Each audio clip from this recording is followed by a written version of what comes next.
നമസ്കാരം, ഭവാനി കിച്ചണിലേക്ക് എല്ലാവർക്കും സ്വാഗതം. ഇന്ന് ഞാനൊരു ചമ്മന്തിയുടെ റെസിപ്പിയുമായിട്ടാണ് വന്നിട്ടുള്ളത്. ഒത്തിരി ചമ്മന്തിയുടെ റെസിപ്പി ഞാൻ കാണിച്ചിട്ടുണ്ട്. നമുക്ക് ചമ്മന്തി പല തരത്തിലും രുചിയിലും ഒക്കെ തയ്യാറാക്കാൻ പറ്റും.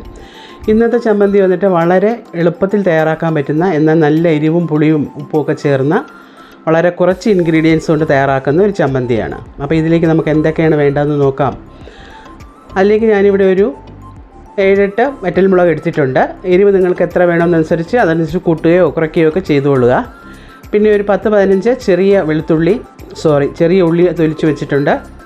ഒരു ചെറിയ നാരങ്ങ വലിപ്പം പുളി, പിന്നെ അല്പം ഉപ്പ്, പിന്നെ 1 ടീസ്പൂൺ കാശ്മീരി മുളക് പൊടി. അത് അല്പം ആ കളറിന് വേണ്ടിയിട്ടാണ് അതെടുത്തിട്ടുള്ളത്. അതില്ലെങ്കിലും കുഴപ്പമൊന്നുമില്ല. ആദ്യം നമുക്ക് ഈ പുളിയും വറ്റൽമുളകും ഒന്ന് ചെറിയ ചൂടുവെള്ളത്തിലൊന്ന് കുതിർത്ത് വയ്ക്കാം.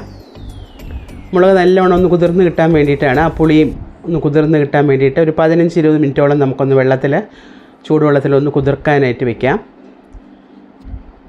പുളിയും ഞാൻ പറഞ്ഞല്ലോ, പുളിയും നിങ്ങൾക്ക് നിങ്ങളുടെ ഇഷ്ടത്തിനനുസരിച്ച് പുളി കൂടുതൽ ഇഷ്ടമുള്ളവർക്ക് കൂടുതൽ എടുക്കാം, അല്ല അത്രയും പുളി വേണ്ടാന്നുള്ളവർക്ക് ഇതിൻ്റെ പകുതി എടുത്താലും മതിയാവും. അപ്പോൾ നമുക്കിതൊരു 15 മിനിറ്റ് കഴിഞ്ഞിട്ട് ഇപ്പോൾ ഇത് നല്ലവണ്ണം കുതിർന്ന് കിട്ടിയിട്ടുണ്ട്. നമുക്കതൊരു മിക്സിയുടെ ജാറിലേക്ക് ചേർത്ത് കൊടുക്കാം. വറ്റൽമുളകൊക്കെ നല്ലവണ്ണം കുതിർന്ന് കിട്ടിയിട്ടുണ്ട്. ഇനി ആ വെള്ളത്തോടു കൂടി തന്നെ നമുക്ക് ആ പുളി അതിലേക്ക് ചേർത്ത് കൊടുക്കാം. ഇനി എടുത്ത് വെച്ചിരുന്ന ചെറിയ ഉള്ളി ഞാൻ ഒന്ന് അരിഞ്ഞ് ചേർത്തിട്ടുണ്ട്, അരയ്ക്കാനുള്ള എളുപ്പത്തിന് വേണ്ടിയിട്ടേ. പിന്നെ ആവശ്യത്തിന് ഉപ്പ് ചേർത്ത് കൊടുക്കുക.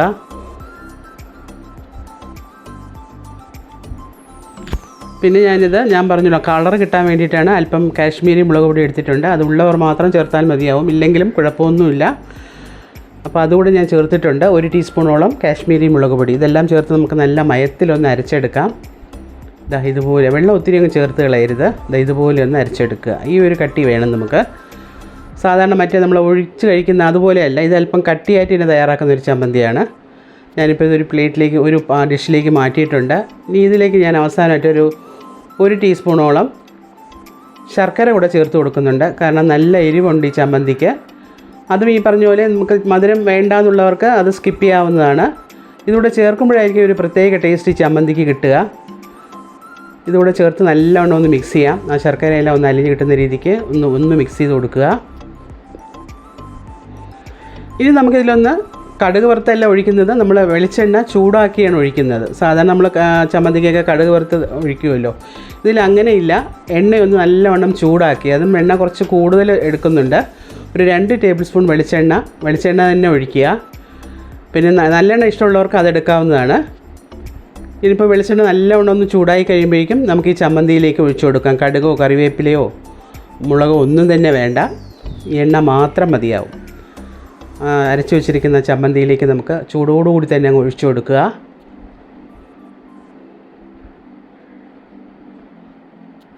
എന്നിട്ട് നല്ലവണ്ണം ഒന്ന് മിക്സ് ചെയ്യുക.